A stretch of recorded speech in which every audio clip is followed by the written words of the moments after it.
Você já ouviu falar de um acidente de avião que quase aconteceu no chão?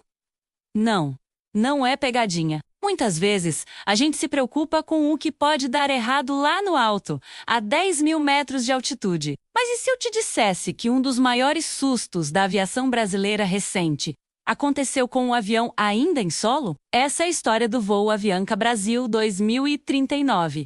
Um evento que quase virou uma tragédia antes mesmo da decolagem. Pode parecer estranho, mas essa história mostra que, às vezes, a decisão mais segura que um piloto pode tomar é simplesmente não decolar. Fica comigo para entender como um problema aparentemente simples se transformou em um risco gigantesco e por que essa história, que pouca gente conhece, nos ensina tanto sobre segurança. Imagina a cena Aeroporto Internacional de Guarulhos, São Paulo. Um Airbus A320 da Avianca Brasil está se preparando para decolar, com destino a Petrolina, em Pernambuco. O avião está lotado, com 162 passageiros ansiosos para chegar ao seu destino. É uma operação de rotina, daquelas que acontecem milhares de vezes, todos os dias. A tripulação faz os últimos preparativos, os passageiros se acomodam. Tudo parece perfeitamente normal. O comandante e o copiloto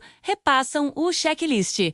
Os motores são acionados. Tudo indicava que seria apenas mais um voo tranquilo na imensa malha aérea brasileira. Mas nos bastidores, uma semente de problema já havia sido plantada, muito antes dos passageiros sequer embarcarem. Um pequeno detalhe técnico, algo que deveria ser simples, estava prestes a desencadear uma sequência de eventos perigosos. O problema começou com uma decisão operacional errada: o sistema de ar-condicionado do avião. Especificamente, uma das PACs responsáveis por climatizar e pressurizar a cabine estava inoperante. Isso pode acontecer, e existem procedimentos claros para lidar com a situação. O manual do fabricante, a Airbus, é muito específico sobre isso. Com uma PAC inoperante, o avião pode sim decolar, mas com restrições, principalmente de altitude. Só que aqui entra um fator crucial: a pressão por manter a malha aérea funcionando. Cancelar um voo significa um efeito cascata de problemas: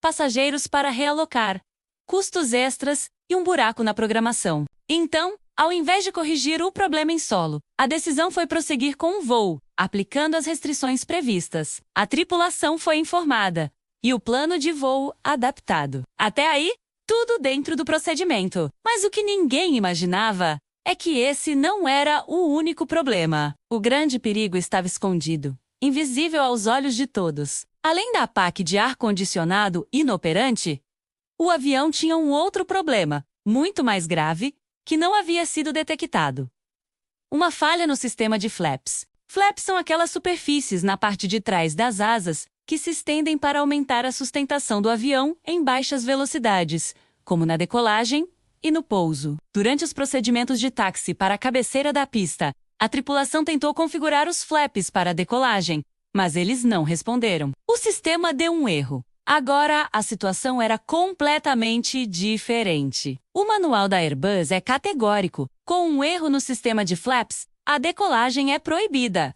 Não tem conversa, não tem jeitinho, é um no-go item. O avião não tem condições seguras para levantar voo. E foi nesse momento que o quase acidente no chão começou a se desenhar. A investigação, conduzida pelo CENIPA, o Centro de Investigação e Prevenção de Acidentes Aeronáuticos, revelou uma série de falhas nos procedimentos. Com o alerta de erro nos flaps, a tripulação iniciou o checklist para tentar resolver o problema. Eles tentaram resetar o sistema, seguindo os passos recomendados, mas nada funcionou.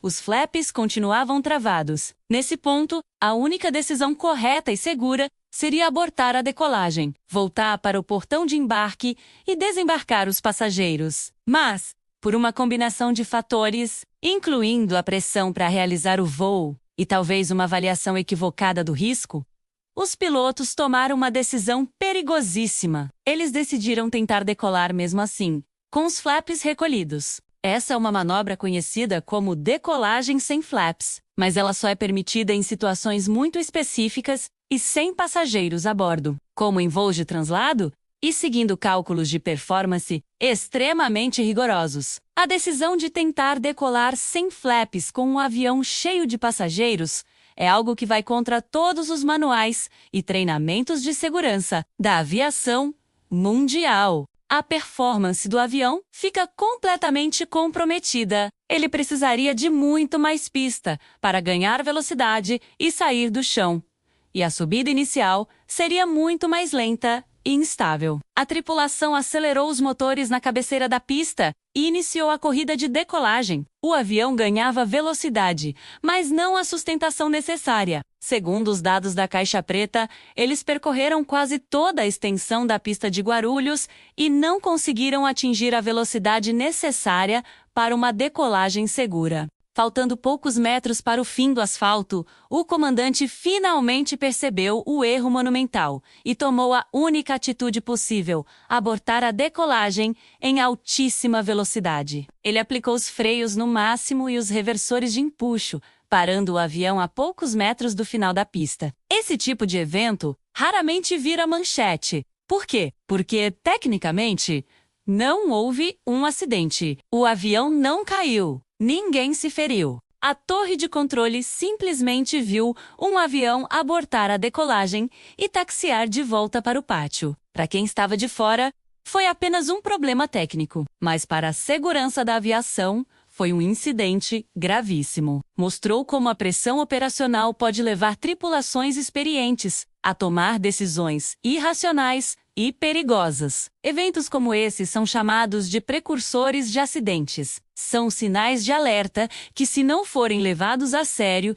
podem levar a uma catástrofe no futuro. A investigação do CENIPA apontou falhas na cultura de segurança da empresa e na tomada de decisão da tripulação. Foi um alerta silencioso, mas ensurdecedor para a indústria. O caso serviu para reforçar treinamentos e a importância de seguir os procedimentos, não importa qual seja a pressão. O grande aprendizado dessa história é que a prevenção não aparece no jornal. Nós só ficamos sabendo quando o avião cai, quando a tragédia acontece. Mas os verdadeiros heróis da aviação são aqueles que evitam que o acidente aconteça. E muitas vezes, evitar um acidente significa tomar a decisão difícil de não decolar. Significa dizer não para a pressão, seguir o manual à risca e colocar a segurança acima de tudo. O comandante do voo 2039 errou gravemente ao iniciar a decolagem, mas acertou ao abortar lá no último segundo, salvando a vida de todos a bordo. Essa história nos ensina que a segurança de um voo não começa quando o avião sai do chão, mas sim com as decisões tomadas em terra, com a manutenção rigorosa e com uma cultura onde a segurança é inegociável. No final das contas, o voo mais seguro é aquele que, diante de um problema, nem chega a decolar. A aviação aprende muito com seus erros. E o caso do Avianca 2039, o acidente que quase aconteceu no chão, é uma lição poderosa sobre a fina linha que separa um procedimento de rotina de uma catástrofe.